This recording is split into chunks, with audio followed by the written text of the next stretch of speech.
to the EPA, from Benghazi to ISIS, this administration has weakened us at home and abroad. They have pandered to our enemies. They've ignored our allies, and they've taken us back to deficits and doubts.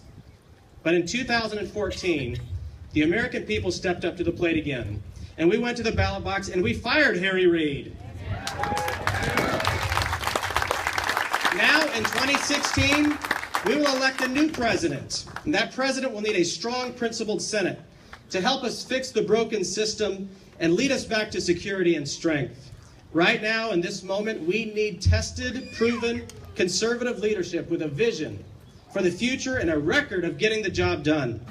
It's time to give hardworking taxpayers the strong, secure America that we deserve. That is why today, from this small town in Indiana on Main Street, I'm announcing my candidacy for the United States Senate.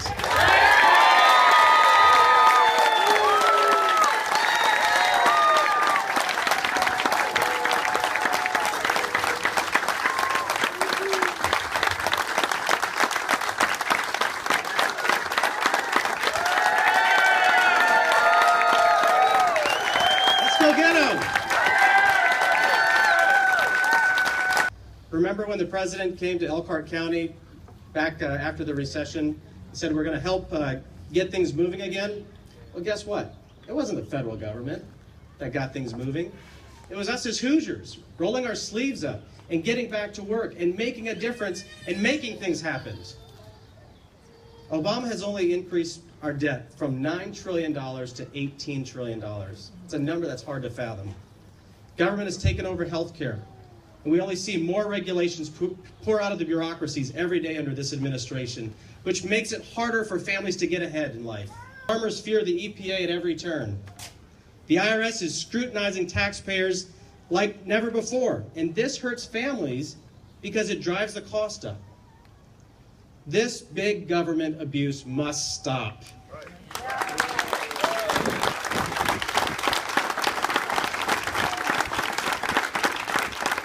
Second of all, spending is out of control in Washington. I hear a lot of talk in Washington from both sides of the aisle about balancing the budget and getting spending under control.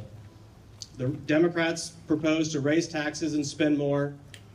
Obama tends to see us as his personal ATM machine, and we're just taxpayers who help fund his spending.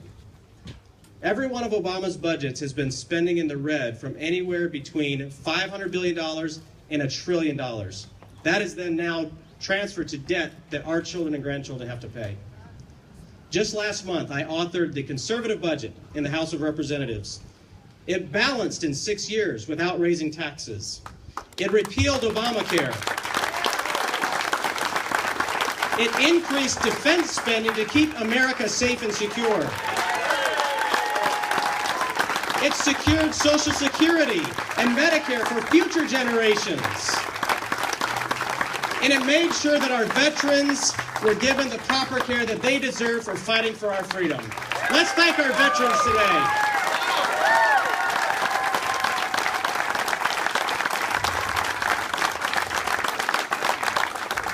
Well, guess what? When we put the bill on the floor, when Republicans were even given a chance to vote on all of this, only half of them voted for it. Actions speak louder than words, folks. The letter after your name on the ballot doesn't matter if your voting record doesn't match up to it. If you're a conservative, be a conservative. Be consistent. Smile and be happy about it. Don't apologize. I will never apologize for being a God-fearing, gun-packing, common-sense conservative.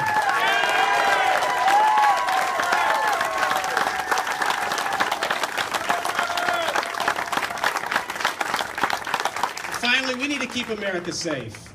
I will never apologize for the United States of America. I will stand strong against ISIS and Islamic terrorist threats around the world. Iran cannot develop a nuclear weapon. And I will remain committed to our friends and our allies, especially Israel.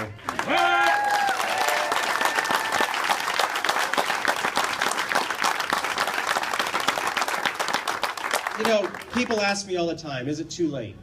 Is it too far gone for America. I hear that from a lot of folks, and some days I ask the question as well, but I refuse to give up.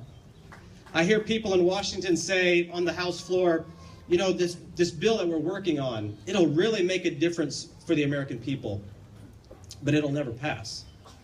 Well, you know what? It's easy to tell others what can't be done. What's hard is to lead and do what must be done.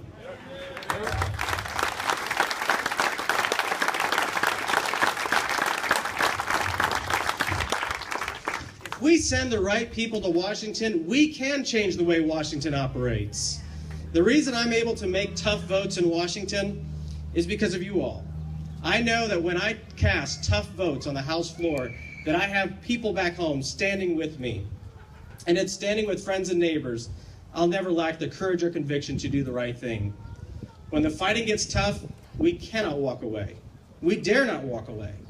Ronald Reagan said, "America is the last best hope for man on earth." My ancestors came here with nothing but trying to escape religious persecution, hoping to find freedom and opportunity for their families. I'm going to do what every generation of Americans have done when faced a great challenge. I'm going to take it head on with you. I won't walk away. I won't give up. Because of those two boys right over there, Peyton and Preston, I cannot stop. This campaign will be about listening to Hoosiers all over the great state of Indiana, from Fremont to Mount Vernon, from Hammond to Vevey, and then taking that message from Main Street, Indiana, to our nation's capital, that all Hoosiers deserve a strong, secure America.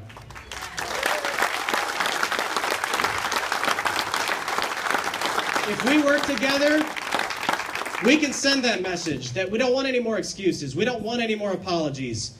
We want, right now, from this downtown in Roanoke, a message sent to downtown Washington, D.C. that it's time to cut the federal government back down to the original piece of parchment that it was written on.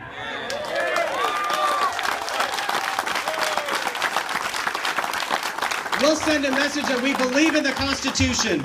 We believe in the right to worship, the right to bear arms, a country that provides opportunity for every American. We can, again, secure the blessings of liberty for ourselves and for future generations. I'm asking you for your help today. I'm asking you to join me in this cause. Thank you for coming out. We need your help. God bless you, and God bless America.